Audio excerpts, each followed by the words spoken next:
British যুগে বাংলার এক বৈশিষ্ট্যপূর্ণ ঐতিহাসিক নিদর্শন হল হাজারদুয়ারি। বিশালাকার এই প্রাসাদে প্রত্যেকটি হলঘর অনুপম সৌন্দর্যের আলোকে সজ্জিত। বাংলার নবাবী আমলে স্থাপত্যকলার এক উজ্জ্বল প্রতিফলন হল এই হাজারদুয়ারি প্রাসাদ। আগে এর নাম ছিল বরাকঠি, পরে এটার নাম হয়েছিল নিজামত কিলা। এটি 19 শতকে ইতালীয় শৈলীতে নির্মিত প্রাসাদ। মুর্শিদাবাদ জেলাতে অবস্থিত। নির্মাণ কাজ শুরু হয়েছিল 9 আগস্ট 1829 সালে এবং এটি শেষ হয়েছিল ডিসেম্বর 1837 সালে। এবং এটি তৈরি করতে এর ব্যয় হয়েছিল খরচা বলতে গেলে 16 লক্ষ স্বর্ণমুদ্রা প্রায়। এবং এর উচ্চতা 80 ফুট, দৈর্ঘ্য 130 মিটার, প্রস্থে 61 মিটার। এটা 3 তল বিশিষ্ট। নকশা এবং নির্মাণ করেছিল কর্নেল ডানকন ম্যাকিওল্ড। হাজারদুয়ারি প্রাসাদ এখন ভারতীয় কেন্দ্রীয় সরকার দ্বারা নিয়ন্ত্রিত। এখানে দেশ বিদেশের ভ্রমণ পিপাসু মানুষদের জন্য একটি অন্যতম সেরা ঐতিহাসিক নিদর্শন।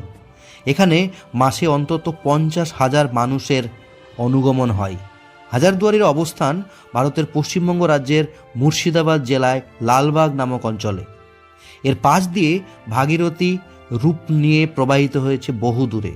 সাধারণত এই প্রাসাদটি বহু দরজা বিশিষ্ট বলে তাই একে হাজারদুয়ারি নামকরণ করা হয়ে থাকে। বাইরে থেকেও ভিতর থেকে হাজারদুয়ারিতে অনেক দরজা দৃশ্যমান হলেও এর মধ্যে অনেক দরজায় আদপে নকল, অথচ দূর থেকে পুরোপুরি আসল বলে মনে হয়। হাজারদুয়ারির চমক শুধু তার দুয়ারেই নয়, ঘরগুলোও মনোমুগ্ধকর। পশ্চিমবঙ্গ প্রদেশের মুর্শিদাবাদে অবস্থিত এই প্রাসাদটি। এই প্রাসাদে অনেক দরজা আছে, তার থেকে প্রাসাদের এই নামকরণ হয়েছে। অবশ্য সব দরজা সত্য নয়, অনেক নকল দরজাও রয়েছে। 17শো শতাব্দী থেকে ইংরেজ শাসনের আগে পর্যন্ত সুবা বাংলা, বিহার ও উড়িষ্যার রাজধানী ছিল মুর্শিদাবাদ শহর। এখানে রাজত্ব করতেন নবাবরা। এখানকার নবাব হুমায়ুন যা ইউরোপীয় স্থপতি দিয়ে এই প্রাসাদ বানান। অনেকে ভুল করে ভাবেন যে এই প্রাসাদ বুঝি নবাব সিরাজদৌল্লার দৌলে তৈরি। এই প্রাসাদ তৈরি হয় সিরাজ জমানার পরে। সিরাজের প্রাসাদের নাম ছিল হিরাঝিল প্রাসাদ। তা এখন অবশ্য ভাগীরথী নদীতে তলিয়ে গেছে। এই প্রাসাদ ইউরোপীয় ধাঁচে বানানো। এটি ভাগীরথী নদীর তীরে অবস্থিত। 3 তলায় বেগম ও নবাবদের থাকার ঘর ছিল, দোতলায় দরবার হল, পাঠাগার, অতিথিশালা এবং 1 তলায় নানা অফিস ঘর ও গাড়ি রাখা জায়গা ছিল। বর্তমানে ভারতের পুরাতত্ত্ব সর্বেক্ষণ এখানে একটা সংগ্রহশালা বানিয়েছে, মানে বলতে পারেন জাদুঘর। তবে দুর্বল কাঠামোর জন্য দর্শকদের 3 তলায় উঠতে দেওয়া হয় না। প্রাসাদটির নাম হাজারদুয়ারি, যেখানে হাজার অর্থ এখানে হাজার এবং দুয়ারির অর্থ দরওয়াজাওয়ালা। এইভাবে মোট যোগফল 1000 দরজা সহ পর্যন্ত। পূর্বে বড়কঠি নামে পরিচিত হলেও প্রাসাদটির নামকরণ পরে চেঞ্জ হয়েছে। তাই প্রাসাদে 1000টি দরজা রয়েছে, যার মধ্যে 100টি মিথ্যে। এগুলো এমনভাবে তৈরি করা হয়েছিল যে কোনো চোর বা ডাকাত কিছু চুরি করে পালানোর চেষ্টা করলে সে মিথ্যা এবং আসল দরজার মধ্যে বিভ্রান্ত হবে এবং ততক্ষণে সে নবাবের রক্ষীদারের হাতে ধরা পড়বে। প্রাসাদটি এখন একটি জাদুঘরে রূপান্তরিত হয়েছে, যেখানে নবাবদের কাছ থেকে অমূল্য চিত্রকর্ম, আসবাবপত্র, প্রাচীন জিনিসপত্র ইত্যাদি সংগ্রহ রয়েছে। বিখ্যাত এক হলো আয়না এবং ঝাড়বাতি। 1985 সালে প্রাসাদটি আরও ভালো সংরক্ষণের জন্য ভারতের প্রত্নতাত্ত্বিক জরিপ বিভাগের কাছে হস্তান্তরিত হয়েছিল। এর একটা মিনিয়েচারও আছে। প্রাসাদের একটি ক্ষুদ্রাকৃতি বা মিনিয়েচার সাগর মিস্ত্রির হাতের দাঁতে তৈরি করেছিলেন। মহামহিম ও তার পুত্রের প্রতিকৃতি সহ অন্যান্য উপহারের মধ্যে রাজা চতুর্থ উইলিয়ামকে পাঠানো হয়েছিল। তিনি নবাবকে মহামান্যের একটি পূর্ণ আকারের প্রতিকৃতি এবং একটি অটোগ্রাফযুক্ত চিঠি দিয়ে সম্মানিত করেন এবং তাকে রাজকীয় গুয়েলফিক এবং হ্যানোভারিয়ান আদেশের ব্যাজ এবং চিহ্ন প্রদান করেন, যা এখনও প্রাসাদে সংরক্ষিত আছে। চলুন হাজারদুয়ারিকে নিয়ে নবাবী ইতিহাসের মধ্যে ঢুকি। বাংলার নবাবদের রাজধানী মুর্শিদাবাদ ছিল। মুঘলদের অধীনে যখন সুবাহ বাংলার রাজধানী ছিল ঢাকা, ওইরকম সময়ে সম্রাট ঔরঙ্গজেব মুর্শিদ কুলি খাঁকে বাংলার দেওয়ানের পদে নিযুক্ত করেছিলেন। তখন অবশ্য মুর্শিদ কুলির নাম ছিল করতলব খাঁ। করতলবের সততা এবং দক্ষতা সম্রাটকে মুগ্ধ করেছিল। তিনি করতলব খাঁকে ভাগীরথী গঙ্গার তীরে মকসুদাবাদে রাজধানী সরানোর অনুমতি দিয়েছিলেন। শুধু তাই নয়, তাকে মুর্শিদ কুলি খাঁ উপাধি প্রদান করেছিলেন সম্রাট ঔরঙ্গজেব। মকসুদাবাদের নাম পাল্টে মুর্শিদাবাদ করার অনুমতিও দেন তার সঙ্গে। ঔরঙ্গজেবের মৃত্যুর বেশ কিছু বছর পর 1717 সালে মুর্শিদকুলি খাঁ ঢাকা থেকে মুর্শিদাবাদে বাংলার প্রাদেশিক রাজধানী সরিয়ে আনেন। ততদিনে তিনি বাংলার সুবাহদার। দিল্লির রাজশক্তি তখন ক্রমশ ক্ষয় পাচ্ছে। সেই সুযোগে প্রায় স্বাধীনভাবে বাংলা শাসন করতেন, হয়ে ওঠেন বাংলার প্রথম নবাব। তারপর ভাগীরথী দিয়ে অনেক জল বয়ে গেছে।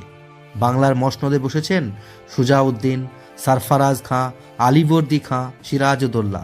সিরাজকে পরাজিত করে 1757 সালে বাংলার দখল নিল ব্রিটিশ ইস্ট ইন্ডিয়া কোম্পানি। মির্জাফরকে নবাব বানালো তারা। তারপর মীর কাসিম নবাব হলেন, তারপর আবার মির্জাফর। ততদিনে বাংলার রাজনৈতিক ক্ষমতা পুরোপুরি ব্রিটিশদের দখলে। একের পর এক পরিবর্তনের সাক্ষী থেকেছে মুর্শিদাবাদ। সে জীবন্ত সাক্ষীকে চাক্ষুষ দেখতে পর্যটকরা মুর্শিদাবাদে ভিড় জমান। মুর্শিদাবাদের দর্শনীয় স্থানগুলোর তালিকার মধ্যে এই হাজারদুয়ারি পর্যটকটা সব থেকে বেশি প্রসিদ্ধ। এই দুর্গা প্রাসাদ যেখানে অবস্থিত সেই পুরো চত্বরটাকে বলে নিজামাত কিলা বা কিলা নিজামাত। হাজারদুয়ারি ছাড়াও ইমামবাড়া, ঘড়িঘর, মদিনা মসজিদ, চক মসজিদের মতো বেশ কিছু স্থাপত্য রয়েছে কিলা নিজামাত এলাকাতে। অনেকে মনে করেন হাজারদুয়ারি প্রাসাদ নির্মাণ করেছিলেন নবাব সিরাজউদ্দৌলা। আগেই বললাম, কিন্তু এটি একেবারেই ভুল ধারণা। সিরাজের প্রাসাদ ছিল হীরাঝিল, এখন তো ভাগীরথীর গর্ভে বিলীন হয়ে গেছে। নবাব নাজিম হুমায়ুন যা তৈরি করেছিলেন এই হাজারদুয়ারি। 1829 সালে তিনি এই প্রাসাদের ভিত্তিপ্রস্তর স্থাপন করেন। গোটা স্থাপত্যের রূপকার ছিলেন ডানকান ম্যাকিলিওড। দেখলে বোঝা যায় এই প্রাসাদের স্থাপত্য শৈলী ইউরোপীয় ঘরানার, বিশেষ করে ইতালীয় রীতির সৌধগুলির সঙ্গে মিল প্রচুর। 1837 সালে মুর্শিদাবাদের প্রধান আকর্ষণ হাজারদুয়ারির নির্মাণ কার্য শেষ হয়েছিল। 41 একর জায়গা নিয়ে এই প্রাসাদ দাঁড়িয়ে আছে। 1000টা দরজা আছে বলে এর নাম হাজারদুয়ারি। অবশ্য দরজাগুলির 100টা নকল, তবে চট করে দেখে নকল দরজাগুলো চিহ্নিত করা খুব মুশকিল। দেওয়ালের মধ্যে এমনভাবে ডিজাইন করা, বাইরে থেকে দেখলে হুবহু আসল দরজায় মনে হবে। দুর্গা প্রাসাদে যদি হঠাৎ করে শত্রুরা আক্রমণ করে বসে, তাদের বিভ্রান্ত করার জন্যই নকল দরজাগুলো বানানো হয়েছিল। সাধারণভাবে প্রাসাদটি হাজারদুয়ারি নামে পরিচিত হলেও হুমায়ুন যা একে বড়কুঠি নামেই ডাকতেন। এখন ভারতীয় প্রত্নতত্ত্ব সর্বেক্ষণের তত্ত্বাবধানে প্রাসাদটির মধ্যে জাদুঘর গড়ে তুলেছে। বাংলার নবাব, অভিজাত এবং ব্রিটিশদের ব্যবহৃত এই শৌখিন নানা জিনিস স্থান পেয়েছে এখানেই।